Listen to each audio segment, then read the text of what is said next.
Gotta go. Yeah, I'll call you back. I'm with that realtor lady.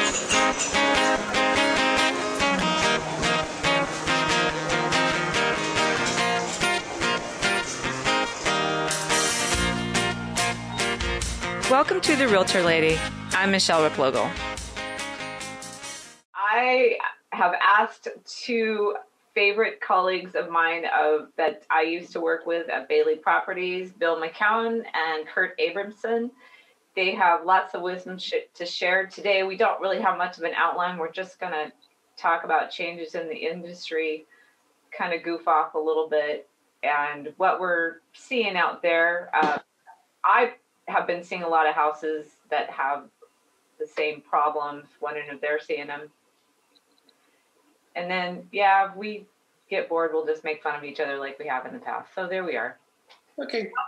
Bill and Kurt, take it away. Bill, what are you seeing out there? What do you think's going on? Things are pretty crazy right now. Kurt. Bill. She asked you, Bill. Well, I thought you said Kurt. Old guys rule, but they don't hear well. Okay. What do I see out there? I see a crazy market. And after you set this up, Michele, I was kind of thinking about this. You know, back in the day, when things were normal, if you want to call it normal, you know, two agents would battle it out back and forth. There was some bumps and bruises on a home. There was some termites, a deck needed to be fixed, maybe a roof, maybe a credit, maybe the seller would fix it, maybe not. And then you negotiate that out. You had a 30-day escrow, a 2 to 3 week contingency period to hash out some things, and that's all changed. Now it's a short fuse. You got to take the termites, the rotten fence, the crappy roof, everything else. Yeah. Close quickly, give them free rent, pay them cash, and do whatever the seller wants. And there's 5, 6, 10 people behind you, and you got to pay $25,000 to $200,000 over the list price. Now, with all that being said, that's a tough sell to a first-time home buyer. Yeah. Hey, Bill, find me a house. Okay, well, let's sit down and talk about this. Yeah. Da-da-da-da-da-da. Where's your money coming from? Oh, by the way, don't be ashamed or discouraged if you're going to get shot down, because you will get shot down. We'll go through this 2 or 3 times, and then you'll really figure it out, or you'll just give up. You know, I actually told a few buyers that they could probably count on a little bit of buyer fatigue later on in the season, and that might be their opportunity. Because I've seen this before, where we've had that hot spring, and then by May it kind of quiets down a little bit when people actually leave the market. But the other thing is, we don't have anybody doing anything else. They need to go on vacation. They need to go to family's house and fly other places and be distracted. Right now, I think everybody's just home on. Well, COVID. Yeah. So they're just micro-focused. Well, the thing that's changed too is that people have been freed up so much from, you know, the old constraints of I need to live close to work or, you know, any number of things. And so, I mean, that's what's certainly happening in Santa Cruz is we've become the spot of choice. It's the same thing in Tahoe, where everybody is buying. The worm is going to turn. And, you know, we see the same thing at the beach as you'll see up in Tahoe, where once people own a property for a couple of years, they start going, you know, I don't like it here that much. After all, it's too cold, there's too much snow, whatever it is, there's a reason that people will make a change. But right now, it's extremely difficult to compete with all those folks who don't have the constraints that we're used to. Yeah, it's kind of tough to, you know, it's my own personal angst about saying you're going to have to make an as-is offer, knowing I've read that home inspection. Great. You disclose what's going on with it. But to actually have to say, and you got to eat this, is just, it's just like we woke up this year and the whole market was just crazy. Yeah, it's going at rapid speed. That's the thing that's scary and interesting. Excuse me. I do think as we get a little farther into the season, it's going to level out a little bit just because there's no inventory right now. So I agree with Kurt. you know, everything that comes onto the market gets snapped up. I don't know if you saw Byron closed something in Los Barrancos yesterday. Yep. What the asking was 1.3 and the closing was 1.9. Yep. That's crazy. And I believe Byron represented both parties. I did see that. I could just see his big grin too. Yeah. I heard that there were a couple of upset agents on that one. Imagine that. Yeah. That happened on Hall Street though, over in Seawright too. It was listed at 1.395, and they told us if we wanted to compete, we'd have to come in at 1.9. The Hall Street. Yeah. Yeah, and they were blown away by the offer that they got. Yeah. I don't know though. I don't think so. Well, I think Kurt's correct. I think it'll ease up, hopefully, when society gets more confidence about getting out and about. Right. You know, I think there's a lot of folks out there that want to sell their homes, but do I want people tromping through my home and COVID-19 and filling all this stuff up and wiping everything down and signs and forms and da-da-da-da. You know, the average Joe, us three, we can handle it, but the average home seller, I don't need to sell that bad. That's kind of scary. So I think once they get through that, get their vaccination and feel confident and so forth, they may start stepping up to the plate, and we'll hopefully see more inventory. And also, this is kind of a wild card. I don't know quite how to read this one. Prop 19. That's right. Will we see some goodness out of Prop 19? When I say goodness, more inventory. Will we? I don't know. I don't know. I mean, people don't like people going through their houses anyway, so that's a strike against it right there. And then you add COVID in. You're going to take those people who really don't want people in their house while they're living there. Yeah. Shoes off, you know, they want you in a hazmat suit on a regular day anyway. Well, the good news is it doesn't take 3 months anymore. Yeah, it takes 3 days. It basically takes, you know, a weekend and boom, you're done. Yeah, I sold Escalona last year during COVID in 2 days. Yeah. Buyers had 2 other opportunities to see the property, and then after that, the sellers were like, they can look in the windows. I sold my little condo in Seascape in 1 day. I know. Yeah.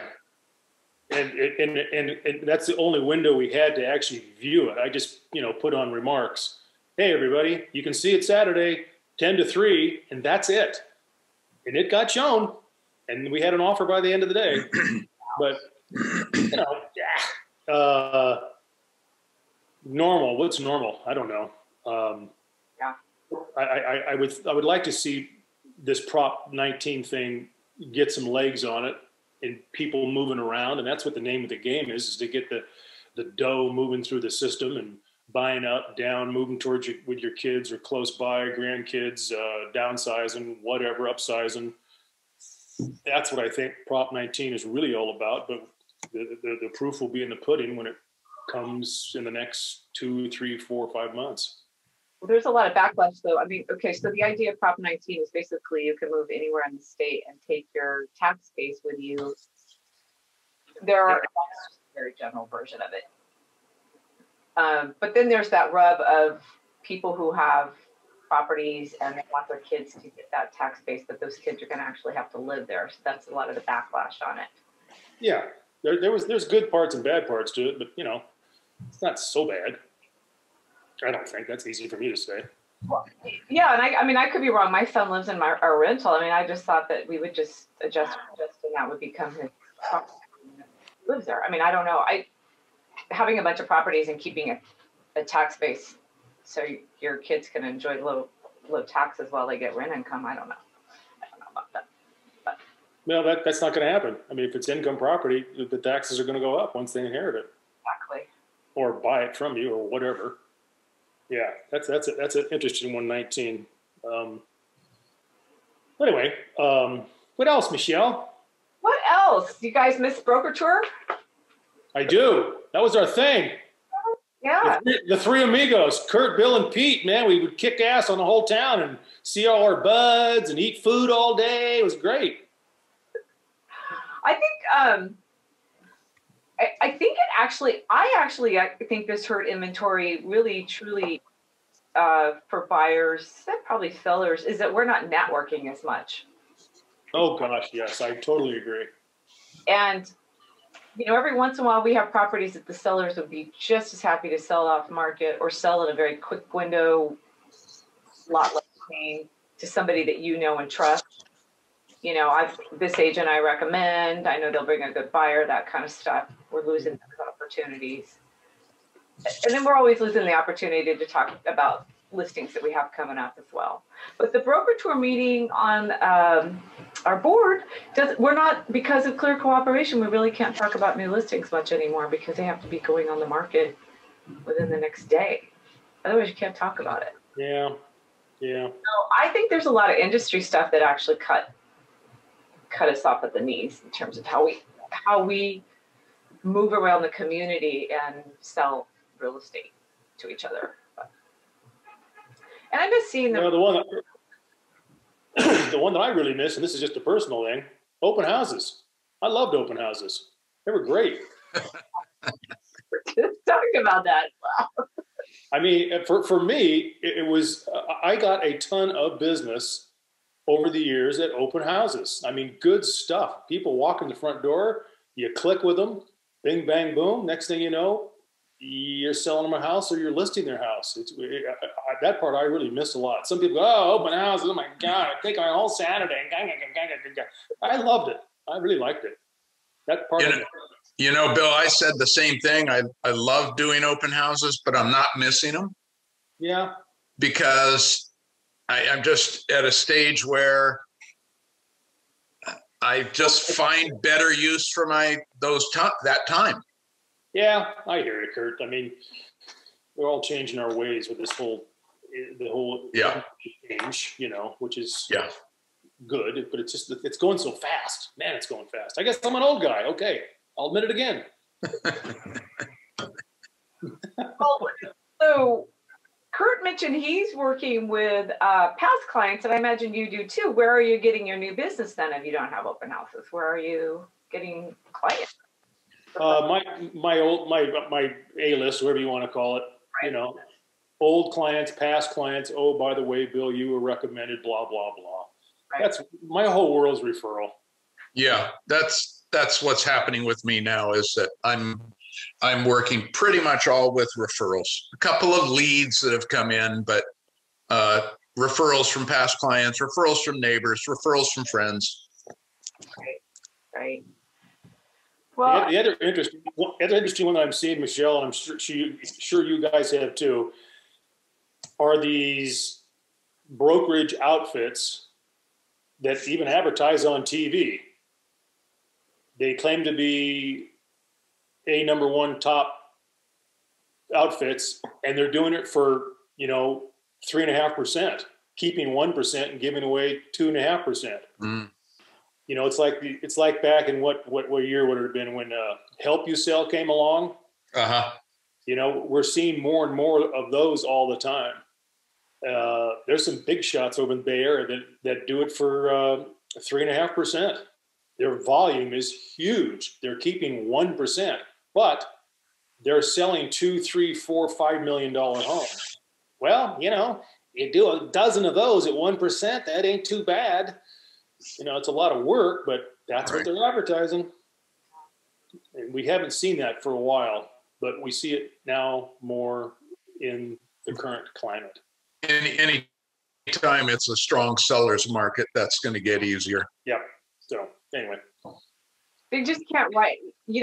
So you guys have been doing it longer. I'm going into my 17th year. And I notice every single year, I do a pretty good book of business, pretty steady pace of business. It just always just rolls along, grows a bit each year. I kind of just go like this, But there's always this person that comes through one company, and then a couple agents, and they come through this, and they just kind of bulldoze everybody, and then they kind of disappear. I watch it happen every year. There's just that one agent that gets a ton of business, And then the next year, I don't see him anymore. It's just, this town is kind of weird like that. There's always you. Yeah, I think that's just burnout.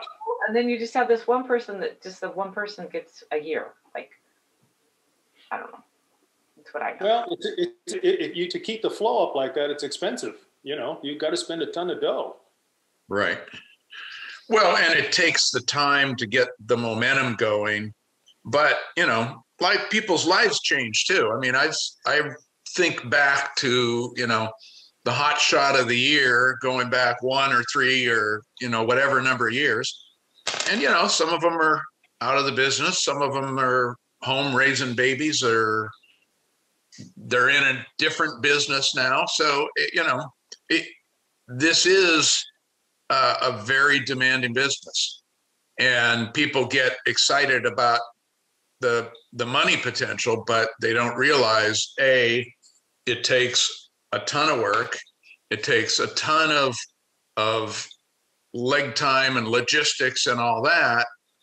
And unless you've got the funding to keep it going, it can be really tough.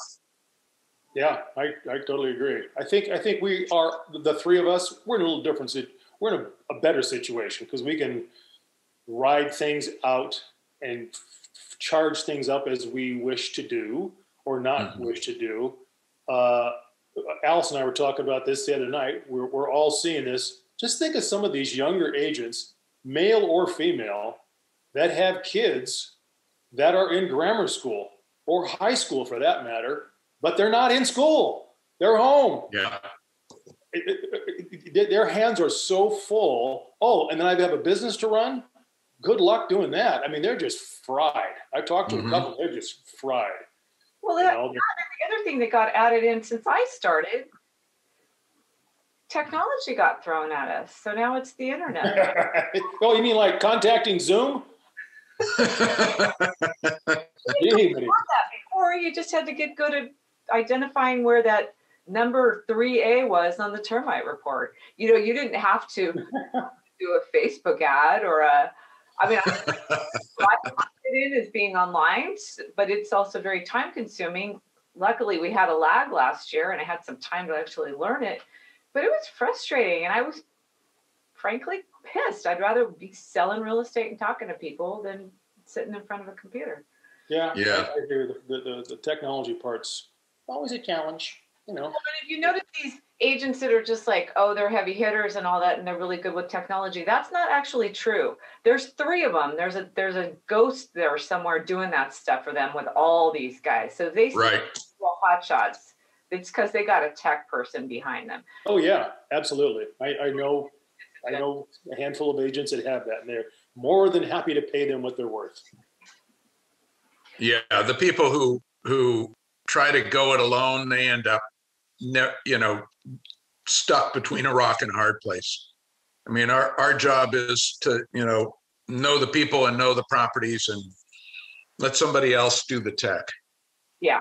If you feel it's necessary. Yeah. The other thing too with the market moving so fast is having to read the reports so quickly and gather a bunch of information about a property before an offer is due. That kind of pace is pretty risky. Yeah, it's pretty crazy. I know that Robert hates it, but oh well. Welcome to the new market. What does Paul have to say about the market? He doesn't come to the broker tour meetings because I guess he won't do the Zoom, so we don't get to hear his weekly market opinion. Yeah, I haven't seen him for a while. Is he on camera? Well, Paul says the same thing he's always said about the market. You're right, Kurt. People die and people have babies and people move on and people downsize and da-da-da-da. Oh, gosh.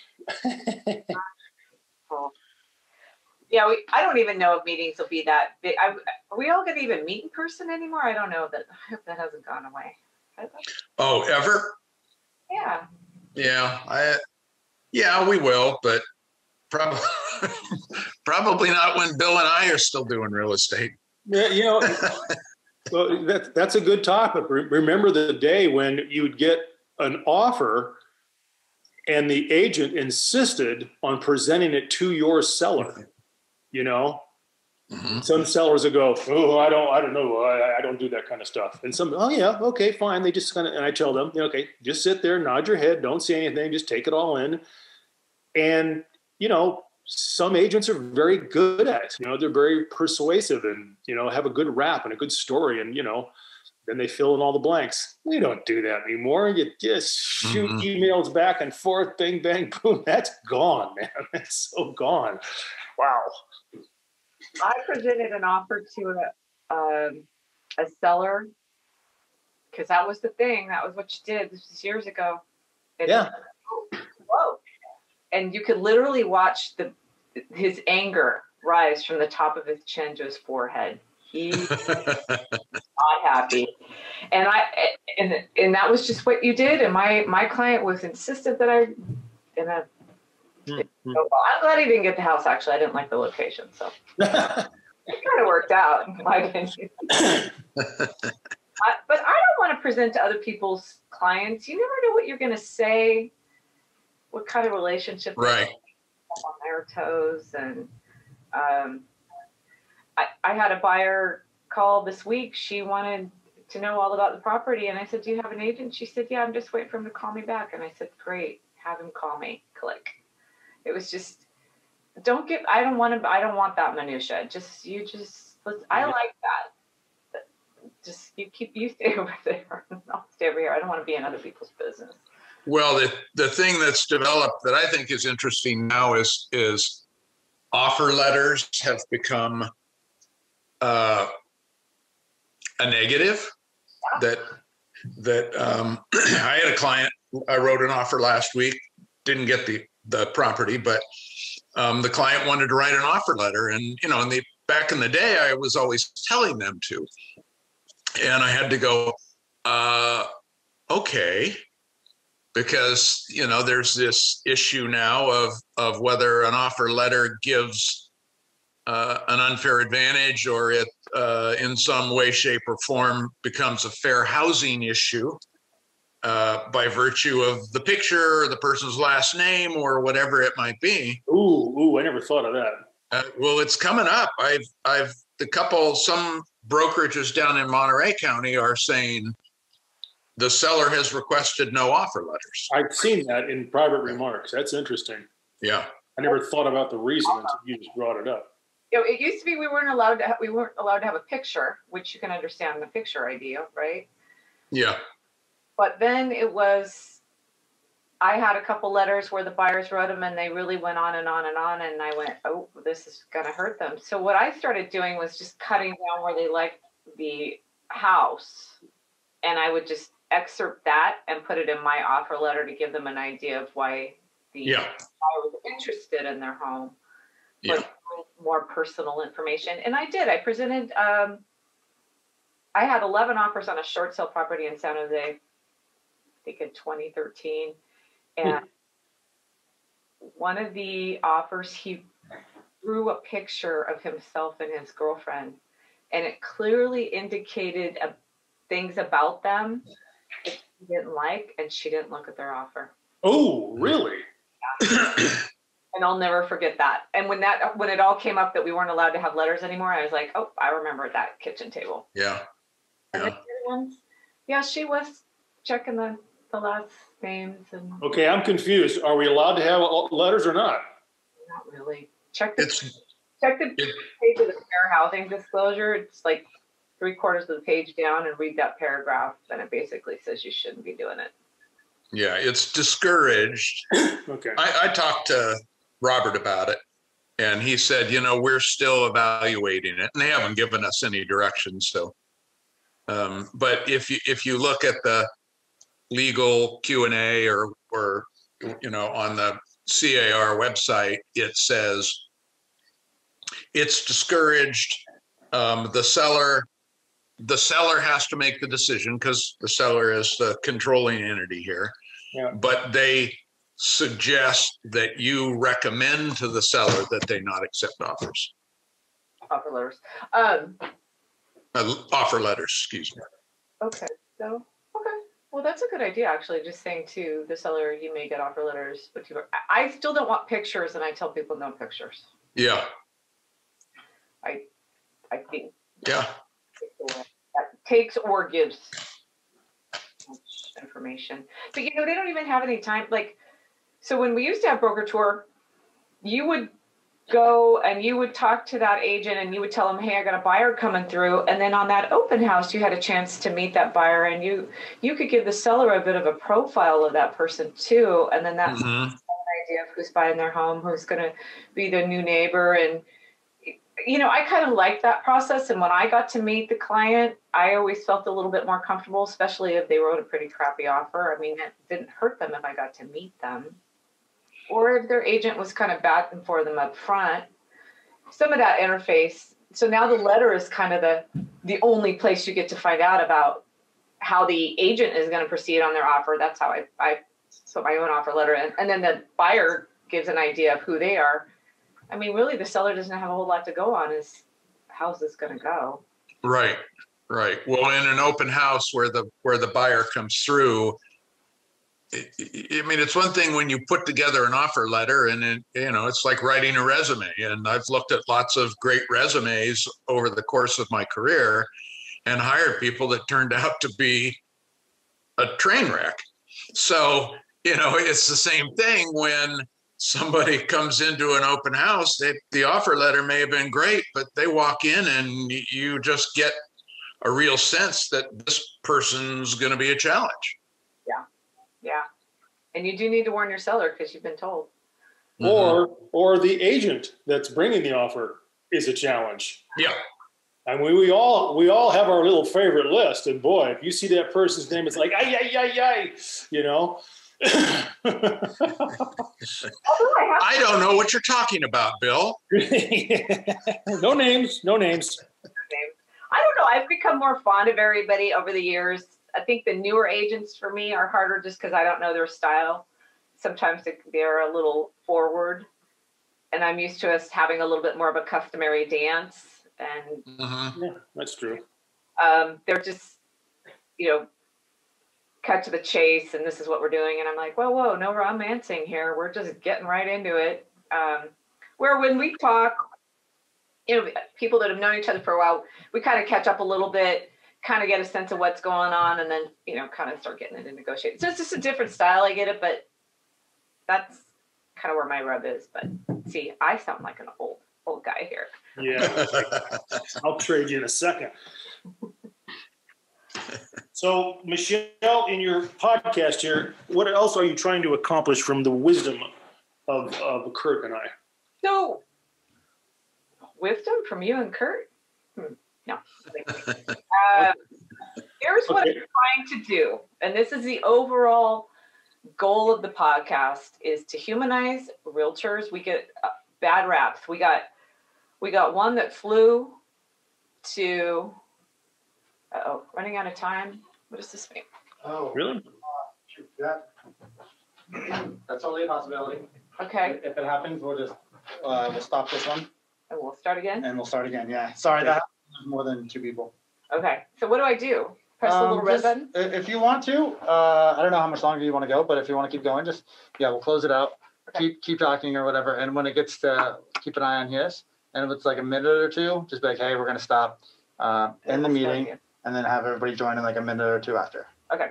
Sorry, I know it's a huge pain. But it costs like $500 a month to get up. Oh, God, no. Yeah, right. So the whole goal of the podcast is to, again, make realtors, the professionals that we are, kind of bring that out. I feel like we get kind of villainized.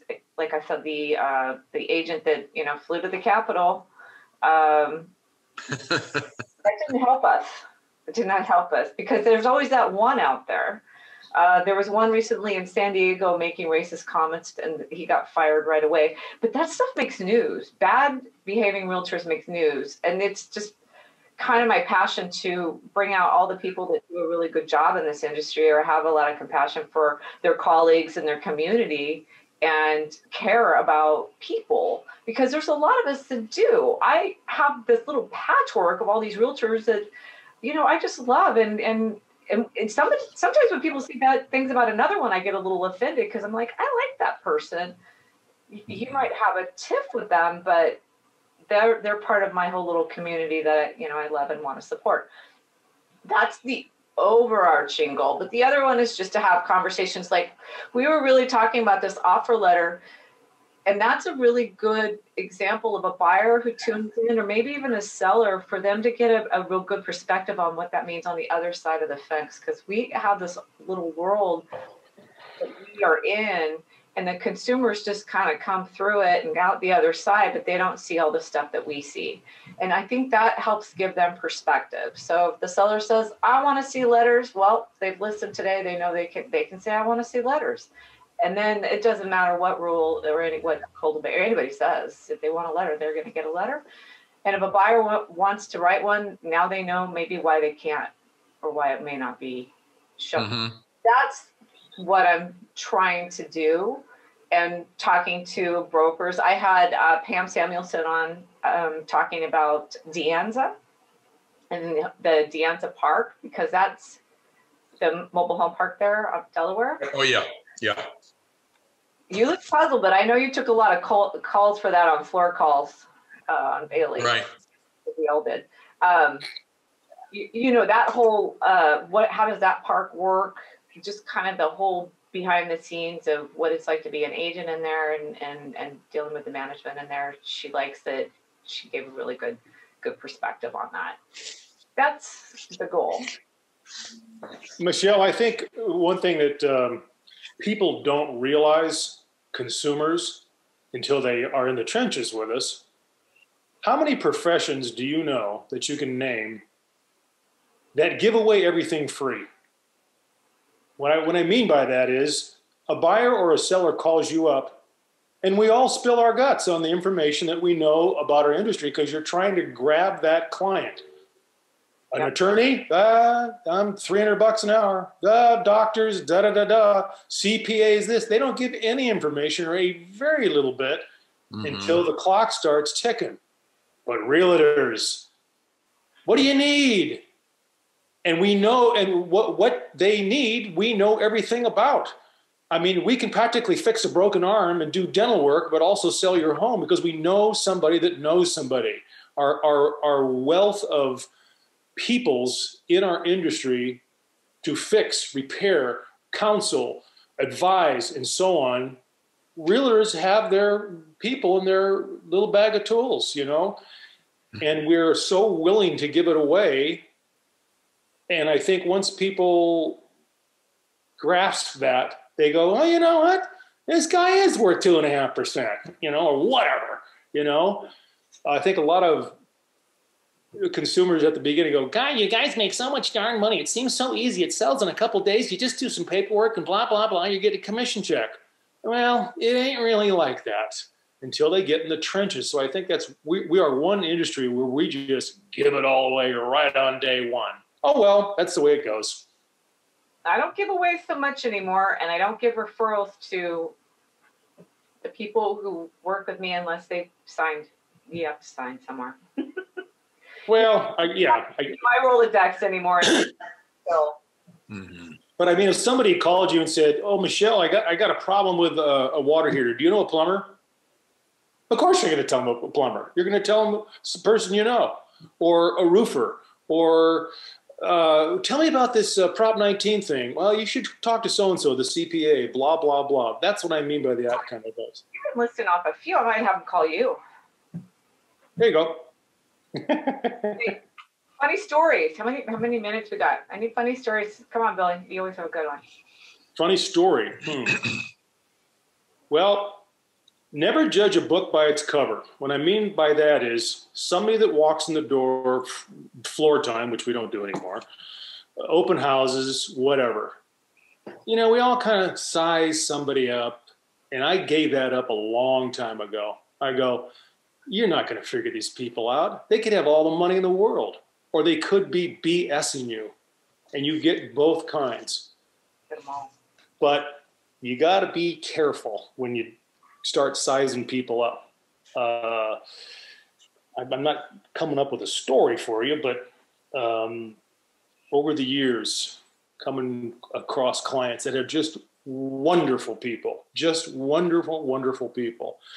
And, you know, you speak of networking, which I have to admit I'm not very good at. I just get lazy. And all of a sudden, 15 years later, the phone rings or you get an email and it's this old client. You go, wow, thanks for calling, man. I appreciate it. Oh, we talk about you all the time, Bill, blah, blah, blah. And away you go on the next transaction. And you thought you'd never hear from them. And that's what makes it worthwhile. That's what makes it worthwhile when it comes back to you like that. So go, Kurt. Tell us the drunkard story. Okay. So back in the days of the Great Recession, when properties were going into foreclosure on a regular basis, I was working with an investor that would buy properties on the courthouse steps. They bought a condo in Live Oak, and the occupant was the owner, who was a raging alcoholic, blind drunk by noon every day. I'd go over and try to explain to him that he had to get out of the house, and he didn't even comprehend. He had a roommate who was a kind of a gangbanger guy that I think was probably a meth addict. And so, you know, we're trying to get it done, and the owner's just totally resistant and clueless. Then I get a call one day from the gangbanger roommate. He says, oh, so-and-so died last night. I came home and found him dead. And, you know, my thought was, well, I guess it'll be a little easier to get the place vacated now. And we ended up negotiating. There's something called cash for keys that you both know about. We negotiated a cash for keys agreement with the gangbanger. And so we got a number, we got, you know, the form. He's ready to move out and hand me the keys. And I say, you know, I've got a check for you here. And he says, oh, I can't take a check. I don't have a bank account. So I don't remember what the amount was. It was $1,000, $1,500, something like that. So I'm, you know, trying to get him out. So I said, all right, I tell you what, I'll go to the bank and get out my cash. Robert Bailey, close your ears. Where should I meet you? And he wants to meet at the McDonald's on 41st Avenue. And, you know, so I go over to B of A and pull out my cash, and I meet him. And so I'm standing in front of the McDonald's, handing this guy cash in an envelope, you know, and he's got tats all over and droopy pants and a flannel shirt. And I'm thinking to myself, there's a cop in the parking lot filming this whole thing. I am going down for sure. But it didn't happen. We got him out, sold it in 3 days. Oh my God. Wow. We don't see too many of those cash for keys agreements anymore. Oh, please don't bring back those days. That was awful. No, I just did one last November. We just did one. Yeah, there's still out there. It was. Yeah. That's scary. Somebody. Well, it could. You know what? With all this COVID bullshit, it could happen again. Yeah. Economics. I mean, I know it's happening in other parts of the country. I know in the Midwest and the Rust Belt, there's a lot of foreclosures. Yeah. Wow. In process. I did go on a listing appointment a couple weeks ago. I wasn't really good at picking up on the signals until I got home or the next day. They really couldn't afford the property anymore. They had equity, but they needed to sell. They didn't have any money left. Oh. It's been a while. I kind of lost my radar on that, you know, but I realized later, I was like, oh, they're selling because they don't have any money, you know, and that's what money is. It wasn't their first time. I think there's going to be some fallout from all this COVID stuff we have not even figured out yet. Sure. Man, oh man. I think you're going to see it with older people, particularly because, you know, they're part of the How old? Well, there are, How old, man? Sir, what are you trying to tell Put a us? number on. 50 or older. Oh, People are not as employable. You know, when unemployment rises, older people are the ones that lose it first. yeah. And I think we're going to see a lot of that. And you're going to see people with equity and who are saying, okay, Proposition 19 will do me some good. I can go, you know, if you can go elsewhere in California and find something affordable. A lot of the people, a lot of older people that I've talked to that are leaving because of costs are leaving the state. So, Yeah. It's not all COVID though. Some of it's just poor planning. well, sure. But, you know, that not everybody is an excellent planner, and unforeseen things come up. They do. And hopefully we can work with people who are trying to figure out what their next move is. We can get to them before they don't have a choice. And that's the most heartbreaking part of Mm-hmm. They have to move. And you Yeah. have to come out of the house. And Yeah. that equity to support that family member. And we're shoving them out of their house because the finances. That doesn't have anything to do with COVID. That just has to do with how things got set up. But, well, geez, on that note, that was a funny story. And then we just went downhill really quick. Okay, let's lighten it up. You know, Michele, just some comments on the industry over the decades that I think we've all observed that are interesting to me as far as human nature goes. For example, the things that have accelerated in tastes of homes, okay? The colors, the cabinets, the countertops, the flooring, the furniture, et cetera, et cetera. It just, I mean, you have gray cabinets and quartz countertops and the new hardwood floors that snap together and blah, blah, blah. Whoop, next year they're tearing it out and putting new stuff in because it ain't hep anymore. It is so weird to me. I mean, if you came into my house, mine is so vanilla. I mean, I got my old oak cabinets, my old oak floors, my granite counters, you know, my aluminum windows, whatever. But it all works. You know, it's not failing. But Too, right? human nature, they got to have the latest and greatest. You see a grandma house come up for sale that is in mint condition. The tile is perfect. You know, the linoleum's perfect. The chrome is perfect, but it's old fashioned. Tear it out. People are weird. They just can't live with the stuff that's good. They got to have the latest and greatest. It just is interesting to watch that go by. You know, I have talked to some buyers over the years. They said, you know, we moved in. It worked. We didn't change a thing. How come? They thought they were going to, Yeah. or maybe that's what they were being told they should do. Or Well, you know what? The especially on first-time home buyers, we're old guys, but I give this advice all the time. You get a buyer that's young, couple, whatever. They're in escrow. They've already remodeled it up here. You know, oh, we're going to do this and we're going to change that, push this out, blah, blah, blah. And I said, let me give you the best advice I can ever give you. Move in, live with it for a year or two, year and a half, whatever. Then decide really that you want to do those things. Because a lot of people go in day one, they start tearing stuff apart. And then a year later, they go, God, I wish I wouldn't have done that. I didn't think that out very well. yeah, So just ease into it, first-time home buyer, because you'll muck it up if you do. well, the other part of that too is how you live in it. You may tear out a wall that you went, oh, that actually did serve a purpose.